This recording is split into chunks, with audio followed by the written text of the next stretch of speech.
Hello, welcome back base infra family. मैं अर्पित मिश्रा आज आपके बीच एक बार फिर आया हूँ।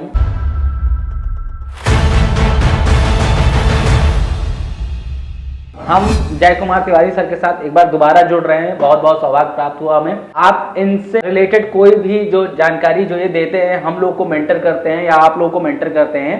इनका खुद का एक यूट्यूब चैनल भी है सर का, जिस पे आप जाके इनसे एक जो नॉलेज, जो नर्चर हम लोग के थ्रू ये आपको पहुंचा रहे हैं, वो डायरेक्टली भी आपको वहां से मिल सकती है। तो ऑन टू जय सर, आप अपने बारे में कुछ, हालांकि वैसे सबको पता ही है आपके बारे में, बताने की ऐसी जरूरत नहीं है। फिलहाल आप एक अपना बेसिक इंट्रोडक्शन दे दें, जो मेरे से गलतियां होंगी उस चीज को हम सुधार लें। आपने बहुत अच्छा प्रयास किया। दोस्तों, जैसा कि आप जानते होंगे, मेरा नाम जय कुमार तिवारी है। मैं आवास एवं शहरी नियोजन विभाग से सेवानिवृत्त सहायक अभियंता हूं।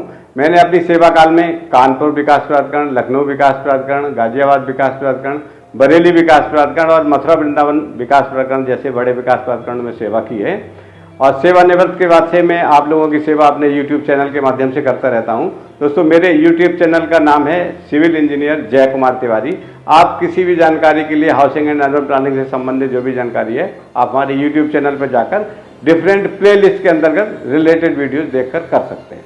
तो आज का सेशन हमारा ज्यादा कुछ किसी एक स्पेसिफिक टॉपिक के लिए नहीं, एक जनरल डिस्कशन है हमारा, जो मैं सर से बहुत दिन से चाह भी रहा था करने के लिए। एक दो तीन सवाल, जैसे सर हम लोग साथ हफ्ते में एक बार मिलते हैं, तो उस एक हफ्ते के दौरान कुछ क्वेश्चंस आप लोगों के बीच से उठ के हमारे पास आते हैं कि भैया ये कैसे होता है, ये क्या होता है। तो उन सारे सवालों के जवाब एक पर्टिकुलर तरीके से और सही शब्दों में अगर आपको समझना हो तो वो आज हम समझेंगे।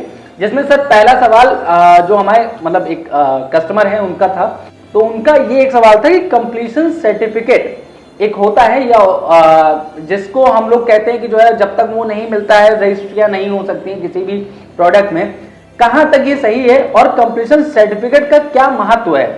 और इसमें एक छोटा सा और ऐड ऑन करूंगा सर कि कंप्लीशन सर्टिफिकेट और ऑक्यूपेंसी सर्टिफिकेट जो होता है, इन दोनों में क्या डिफरेंस होता है और इसको कब जो है गवर्नमेंट एलोकेट करती है, अप्रूव करती है। यूपी रेरा में ये प्रोविजन है, उत्तर प्रदेश रेरा में, कि अगर आपको कोई प्रोजेक्ट अपना लॉन्च करना है तो लॉन्च करते समय, लॉन्च करने से पहले ना तो आप उसका कोई ब्रोशर तब तक छपवा सकते हैं, ना कोई पम्पलेट छपवा सकते हैं, या डायरेक्ट या इनडायरेक्ट रूप से किसी भी तरह किसी प्रॉपर्टी, कोई सेल के बारे में कोई सूचना किसी को दे सकते हैं, जब तक कि आपका प्रोजेक्ट यूपी रेरा में रजिस्टर ना हो जाए। सेल के लिए ये आवश्यक है। रजिस्टर होने के लिए उस प्रोजेक्ट का पहले विकास प्राधिकरण से नक्शा पास होना चाहिए। नक्शा पास कराइए, रेरा में रजिस्ट्रेशन कराइए। किसी बिल्डर की बात हो, मैं बिल्डर के लिए बात कर रहा हूँ, उसके बाद ही आप किसी प्रॉपर्टी को सेल के लिए एक शब्द भी बोल सकते हैं, ये रेरा ने नियम बनाया। ये तो हो गया सेल की। अब बात आती है, सेल आपने करना शुरू कर दिया, बिल्डर ने नक्शा पास करके रेरा में रजिस्ट्रेशन करा दिया और अपना बिल्डिंग का काम निर्माण का शुरू कर दिया। जब बिल्डिंग पूरी बन जाएगी तो रेरा बनने के बाद भी ये कंट्रोल करता है कि जैसा नक्शा पास था वैसा बना है या नहीं बना है, जितने समय में उसको बनाना था उतने समय में उसने बना के दिया है या नहीं दिया है, या उसको किस्तों में दिया था तो किस्तों में किन शर्तों का, किन एग्रीमेंट के अंतर्गत जो चीज़ें उनका पूरा पालन किया जा रहा, नहीं किया जा रहा।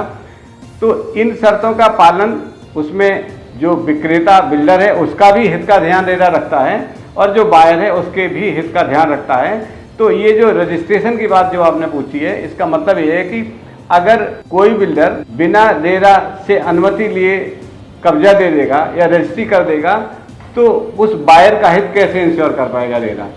उसने किसी भी स्टेज में कब्जा दे दिया, किसी भी स्टेज में रजिस्ट्री कर दी, किसी की आज कर दी, किसी के बाद में कर दी, किसी की काम शुरू होते ही कर दी बिल्डिंग का निर्माण, किसी के बीच में कर दी, तो ऐसे तो हौच पौच हो जाएगा।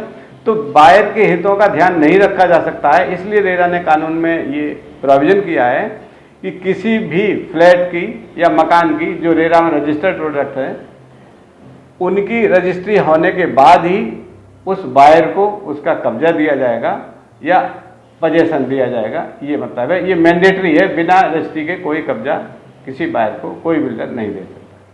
नहीं, जैसे एक बिल्डर लोग अप्लाई करते हैं सर, है ना, कि कंप्लीशन सर्टिफिकेट मेरे प्रोजेक्ट का आ गया है, अब है ना, कि मेरा प्रोजेक्ट कंप्लीट हो गया, उसका गवर्नमेंट ने मुझे ऑथराइजेशन दे दिया कि अब आप इसको रजिस्ट्री के लिए शुरू कर सकते हैं।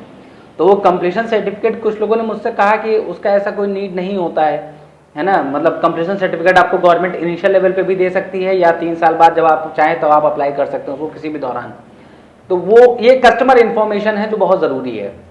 देखिए, इसके बारे में जो प्रोविजंस हैं वो ये हैं कि मान लीजिए कोई बड़ा प्रोजेक्ट है जिसमें 10 टावर बनने हैं जी, तो बिल्डर सारे 10 टावर पे काम नहीं कर रहा है, 5 साल का समय है, फिर एक टाइम एक्सटेंशन भी मिल जाता है, 8 साल का समय मिल जाता है, उसके बाद भी समय मिल सकता है अगर रेरा में वो आवेदन करता है। तो पूरे सारे टावर से एक साथ नहीं शुरू कर रहा है, उसने 2 टावर में काम किया, 3 में शुरू किया, तो पार्ट कंप्लीशन उसको उन 2-3 टावर का मिल सकता है उनकी रजिस्ट्री। लेकिन रजिस्ट्री तभी होगी जब उन टावर्स का रजिस्ट्रेशन तभी होगा जब उन टावर का कंप्लीशन रेरा से मिल जाएगा, उसके पहले रजिस्ट्री की अनुमति नहीं होगी। पार्ट कंप्लीशन मिल सकता है जब सारे टावर्स का काम पूरा हो जाएगा, उसके बाद उस बिल्डर को सारे टावर्स को एक बार दोबारा से प्रेजेंट करना पड़ेगा रेरा के पास कि हमने कंप्लीशन ले लिया है, और जिस विकास प्राधिकरण ने उसका नक्शा पास किया वो विकास प्राधिकरण या हाउसिंग बोर्ड से उसकी प्रॉपर्टी खरीदी है बिल्डर ने, तो हाउसिंग बोर्ड से पूरे टावर्स का कंप्लीशन नक्शा बनाते हुए आवेदन करेगा, और फिर पूरे प्रोजेक्ट का एक बार फाइनल कंप्लीशन सर्टिफिकेट उसको वो विकास प्राधिकरण जारी करेगा। उसके बाद ही पूरे प्रोजेक्ट का कंप्लीशन माना जाएगा और पोजीशन उसके बाद ही दिया जाएगा। तो इसको एक सारांश पे अगर मैं समझूं तो आप जो कन्वे है कस्टमर के लिए, अगर बहुत साधारण शब्द में बोलूँ कि कंप्लीशन सर्टिफिकेट तब मिल सकता है जब प्रोजेक्ट डेवलप हो जाए, और बिना कंप्लीशन सर्टिफिकेट मिले हुए आप रजिस्ट्री के लिए प्रोसेस नहीं कर सकते। अगर करते हैं तो वो गलत है, आपकी अपनी लायबिलिटी होगी, गवर्नमेंट इंटरफेरेंस जीरो हो जाएगी। नहीं, लायबिलिटी होगी, रेरा उसको प्रोजेक्ट को सील कर सकता है, कार्रवाई कर सकता है, और बिल्डर पे इसके लिए अर्थदंड भी आरोपित कर सकता है। अच्छा, तो ये सवाल तो सर हो गया। दूसरा सवाल जो मुझे कस्टमर की तरफ से मेरी खुद की जागरूकता भी है समझने की, है ना, कि हम लोग आज की डेट में भी मार्केट में जब हम लोग उतरते हैं तो हम लोग मार्केट में लोगों से यही बोलते हैं कि सर लखनऊ में इस समय डेवलपमेंट हो रहा है, ग्रोथ हो रहा है, and it is the right time to invest, है ना। लेकिन निजी शहरों में जो हम लोग के आसपास हैं लखनऊ से सटे हुए, जैसे कानपुर हो गया, उन्नाव हो गया, रायबरेली हो गया, या फैज़ाबाद के जो शहर उधर पूर्वांचल साइड के आपके हो गए, अयोध्या के, या फिर आप सीतापुर और ये हरदोई वाले एरिया पकड़ें, ये सब शहर के लोग पैसा निवेश अपने शहर में करें या लखनऊ में करें, और लखनऊ में करें तो क्यों करें, मतलब क्या ऐसा, मतलब हम लोग प्लान कर रहे हैं कुछ चीज़ें। देखिए, लखनऊ उत्तर प्रदेश की राजधानी है। राजधानी होने की वजह से सारे कार्यालय यहाँ पर हैं। राजधानी होने की वजह से विभिन्न सेंट्रल गवर्नमेंट के जो ऑफिसेस हैं वो भी राजधानी होने की वजह से लखनऊ में सरकार ने कर रखे हैं, केंद्र सरकार ने भी। इसकी वजह से जो भी आदमी कोई निवेश करना चाहता है तो ऐसी जगह करना चाहता है जहाँ उसकी निवेश की गई पूंजी तेजी से बढ़े, तो वो स्थान लखनऊ ही है। और शहरों में इतनी तेजी से बढ़ने का स्कोप इसीलिए नहीं है कि ज़्यादा लोग वहाँ नहीं जाते, क्योंकि उन लोगों का काम उस शहर से कुछ नहीं पड़ता।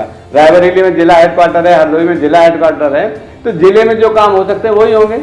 आदमी चाहता है कि प्रदेश में सारे काम हो जाएं, केंद्र सरकार के कार्यालय भी है, तो लोग राजधानी की तरफ आकर्षित होते हैं। इसलिए लखनऊ का भविष्य आसपास के जिलों की तुलना में ज़्यादा है, यहाँ इन्वेस्ट करने के लोग इसीलिए आते हैं। एक कारण ये भी है कि अब जो यूपी स्टेट कैपिटल रीजन बन रहा है, इसका केंद्र लखनऊ में है, तो इस कैपिटल रीजन में 7 जिले शामिल किए गए हैं, 7 नज़दीकी शहर शामिल किए गए हैं। जैसे पहला लखनऊ है, दूसरा रायबरेली है, तीसरा हरदोई है, उन्नाव है, कानपुर है, और इधर सीतापुर है। ये 7 जिले लखनऊ के केंद्र में रहेंगे, लखनऊ इसका केंद्र रहेगा और यूपी स्टेट कैपिटल रीजन बनाया जाएगा। इसकी वजह से भी लोगों का आकर्षण अब लखनऊ की तरफ हो रहा है, और लखनऊ कानपुर दोनों शहर कनेक्टेड हो जाएंगे।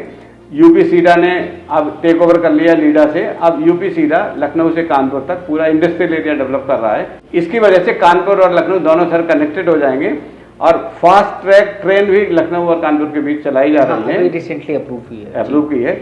इन कारणों से अब लखनऊ की तरफ लोगों का आकर्षण बढ़ा है। यहाँ निवेश करने के लिए अगर लोग आकर्षित होते हैं तो उनको निवेश का ज़्यादा लाभ मिल सकता है।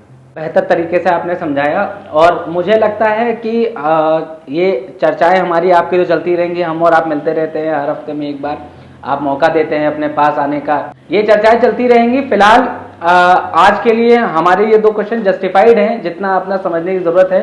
बाकी आप लोगों के कुछ रिसेंट क्वेश्चंस ऐसे हों जो आपको जानने की इच्छुकता हो, जो सर बहुत इजीली आंसर कर देंगे और आपको इनके तक पहुंचने के लिए हम एक माध्यम बन सकते हैं। फिलहाल के लिए मैं आपसे धन्यवाद करना चाहता हूं इस वीडियो में बने रहने के लिए अभी तक।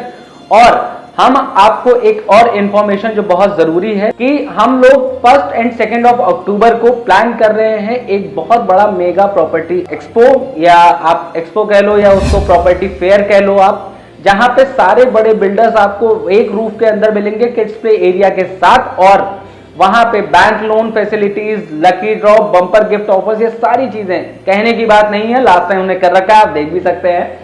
YouTube पे हम लाइव जाते हैं और सारी चीजें बहुत क्लियर एंड ट्रांसपेरेंट रखते हैं।